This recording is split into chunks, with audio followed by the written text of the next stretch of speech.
우리는 어제 복된 주일에 히브리서 11장 말씀을 보았습니다. 이제 입당 3주년을 우리 잠깐 생각해 보고 또 교회 개척 5주년을 교회 설립 5주년을 생각하면서 히브리서 11장이 우리에게 주는 의미가 컸다고 했습니다. 히브리서 11장은 배교의 위기에 처한 히브리 출신, 유대인 출신의 그리스도인들에게 주시는 말씀이 일차적이고 보편적으로 우리 모두가 받아야 될 말씀이라고 했죠. 이러한 배교를 막기 위해서 우리는 첫 번째로 믿음의 본 보여준 인내로 앞서간 선배들을 본받아야 한다. 그들의 자취를 잘 살펴봐야 한다 했습니다. 또한 이러한 삶은, 믿음의 삶은 다분히 믿음과 인내, 고난을 수반한다고 했습니다. 우리 주님이 앞서 가셨으므로 우리 역시 그 좁은 길을 묵묵히 따라가야 할 것입니다. 그것은 고행의 길이 아니요 주님 가신 영광스러운 자취를 따르는 것입니다.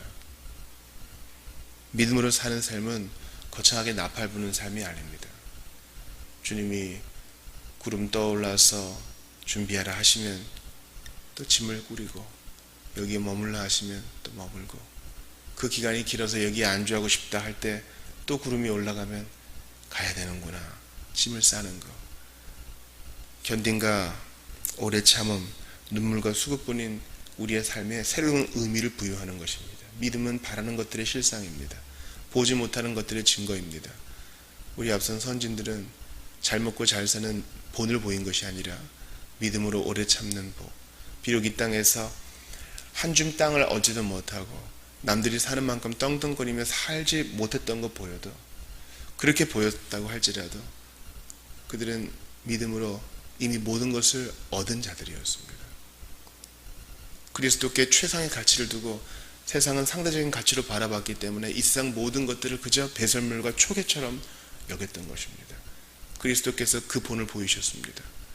그리스도는 온유한 자는 복이 있나니 완성된 모세로서 모든 선물을 받아 누리시는 분이십니다. 열방을 선물로 받으셨어요. 근데 그분도 승천하시기 전까지 이 땅에서 머리 될 곳 하나 자신의 이름으로 얻지 않았습니다. 자들이 변화되는 것도 보지 못하고 승천하셨습니다. 그런 거예요. 믿음으로 사는 삶이란 그런 겁니다. 십자가에 달리실 때 그분의 처절한 죽음을 보며 놀랍게 회심하는 것, 그런 일은 없었어요. 그러나 그분은 믿음대로 사셨습니다. 그분의 이름을 위하여 오고 오는 세대에 구원받을 이들을 내어다보시며 그분은 앞에 있는 즐거움을 위하여 십자가를 참으신 것입니다. 우리도 그렇게 살아야 합니다. 그러므로 여러분께 도전합니다. 저는 여러분의 기도가 다 이루어지기를 바라요. 그러나 그렇게만은 기도 못하겠어요. 항상 붙이는 것이 있습니다.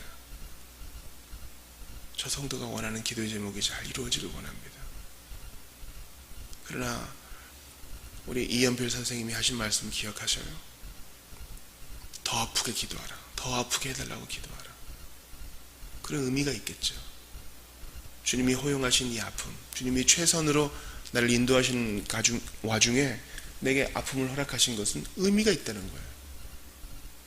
내 더러움을 다 쏟아내고 나의 완고함이 꺾어진다면 그 아픔도 소용이 되는 것이겠죠. 그래서 저는 그렇게 기도를 틉니다. 그 성도의 원하는 바가 이루어지길 원합니다. 그러나 먼저는 주의 뜻이 온전히 이루어지길 원합니다. 주님이 원하시는 바를 다 이루고 난 후에 거두어 주셔도 괜찮습니다. 그뿐만 아니라 다른 자들도 잘 되게 해주십시오. 그게 믿음의 삶이에요. 나 위주의 삶이 아니라 하나님의 뜻이 이루어지면 저는 만족합니다. 오늘 히브리서 12장을 보면서 이 짧은 새벽 시간에 이 말씀을 다 고찰할 수는 없다, 이런 생각이 듭니다.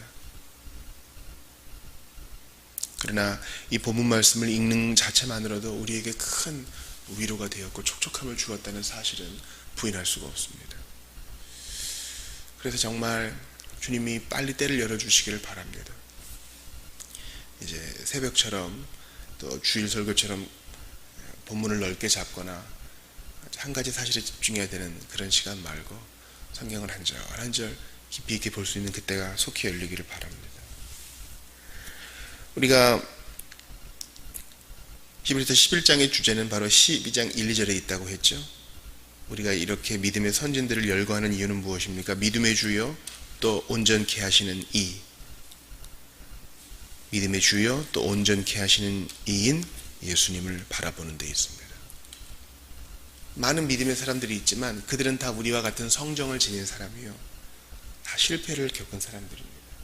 온전한 사람이 없어요. 그러나 예수님은 믿음으로 믿음에 이르게 하나니, 그것을 명하신 분이요, 친히 그 본을 보이신 분으로서 완전하시고 온전합니다.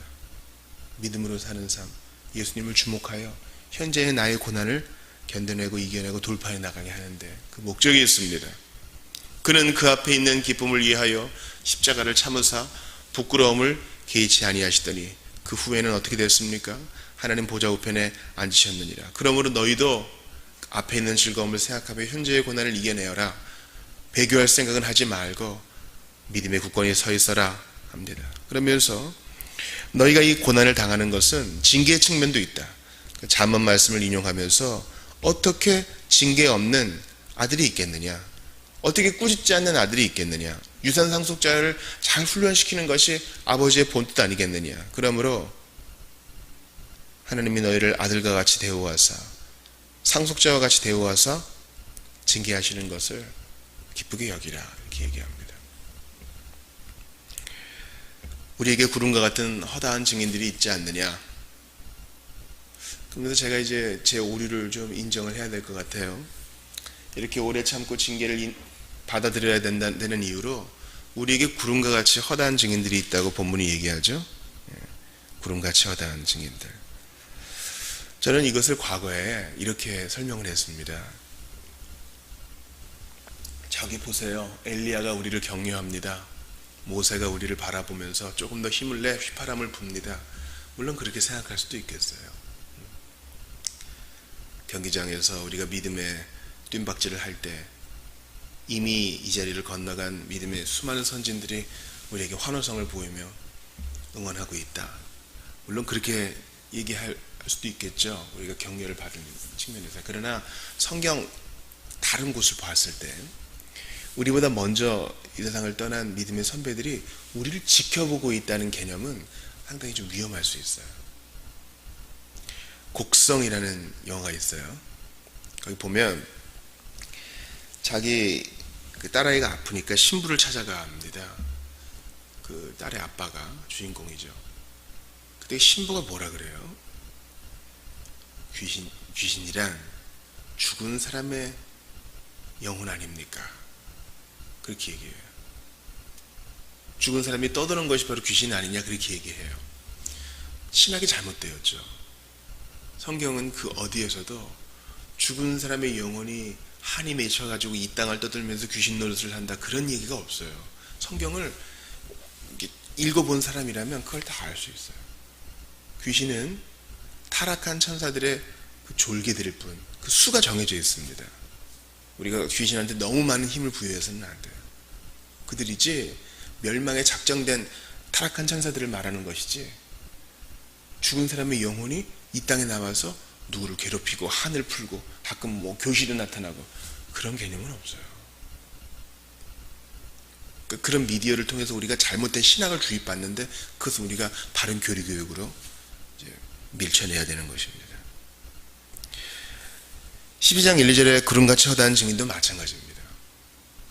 그것은 뭡니까? 우리에게 이렇게 믿음으로 산 사람들이 있으니 너도 그 길을 갈 수 있다. 지금 이 정도에서 멈춰야 되는 겁니다. 그들이 지켜보고 있다로 가게 되면 우리에게 어떻게 적용돼요? 자, 얼마 전에 세상을 떠난 정말 믿음의 어머니, 우리 모친 생각하면서, 어머니 보고 계시죠? 어머니 오늘도 힘주세요. 예수님 옆에서 제 얘기 좀 잘해주세요. 저 정말 힘이 필요해요, 어머니. 여러분, 이렇게 되면 영상으로 담거나 곁에서 바라볼 때는 상당히 은혜가 되는 것 같죠? 그러나 이것이 어떻게 됩니까? 세월이 지나고 잘못된 사상이 덧입혀지면서 예수님께, 하나님께 그리스도의 이름으로 올려드려야 될 이 다이렉트 기도가 점점 방향을 잃어가요. 이해가 되세요? 처음에는 좋은 의도로 시작했는데 그래서 이것이 바로 로마 가톨릭의 천주교의 성인 숭배 사상으로 갈 위험이 있습니다.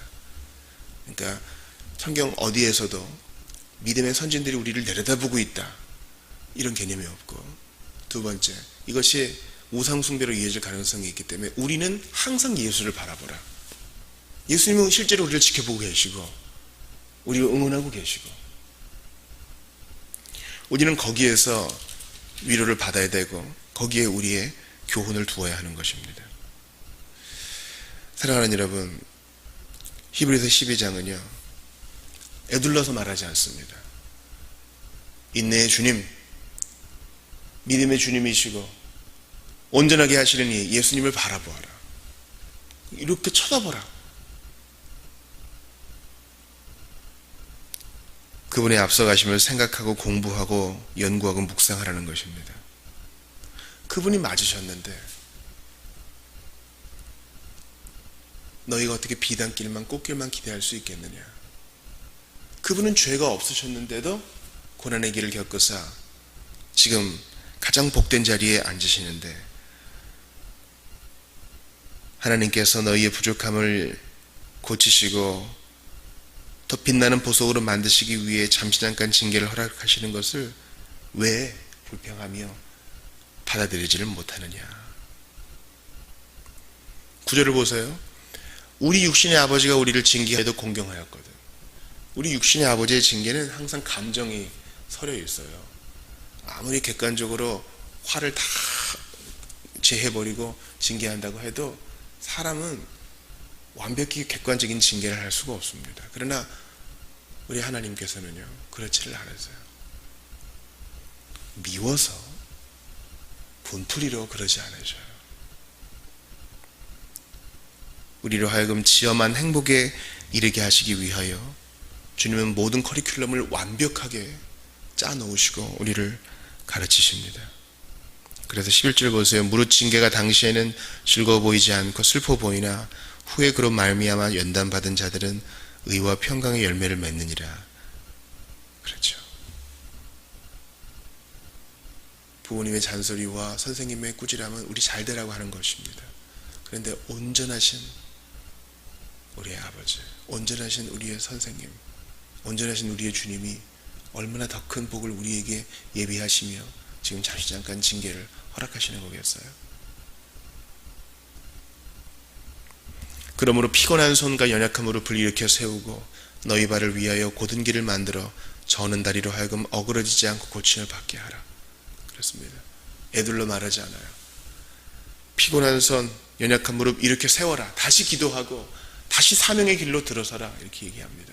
너희의 첫 부르심을 생각하라 하는 것입니다. 저는 이 말씀에 큰 격려를 받고 도전을 받습니다. 그냥 사는 대로 적당히 타협해서 살지 말고 더욱 힘차게 분투해 나가라. 처음 그 마음, 불붙은 마음 그대로 앞서 나가라. 우리 예수님은 나 이제 할 거 다 했어, 이제 쉴 거야, 그렇게 하지 않으시고 지금도 보좌 우편에서 마냥 앉아 계시지 않고 거기서 열렬히 중보의 일을 감당하십니다. 우리도 현재의 고난을 그리스도를 생각하며 바르게 재해석하고 다시 사명의 길로 돌아가야 되겠어요. 쉽지 않습니다. 주님이 힘을 줘요. 도와달라고 예수님 바라보는 자 주님은 넉넉하게 도우십니다. 넉넉하게.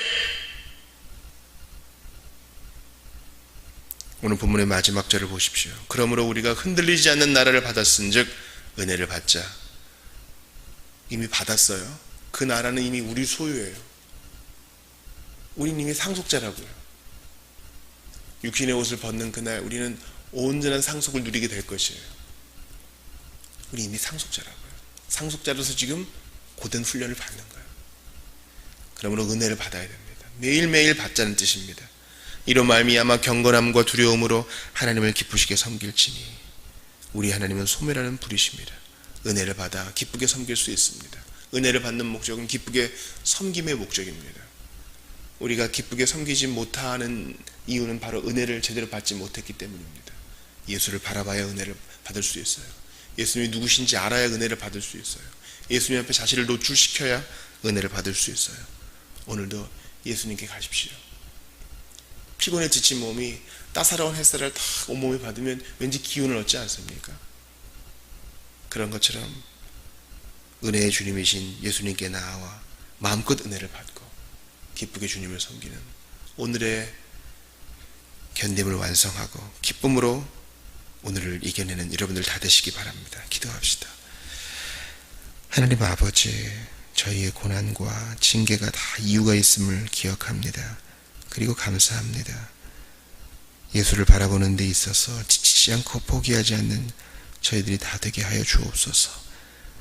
앞에 있는 즐거움을 위하여 십자가를 참으신 주 예수 그리스도의 이름으로 기도하옵나이다. 아멘.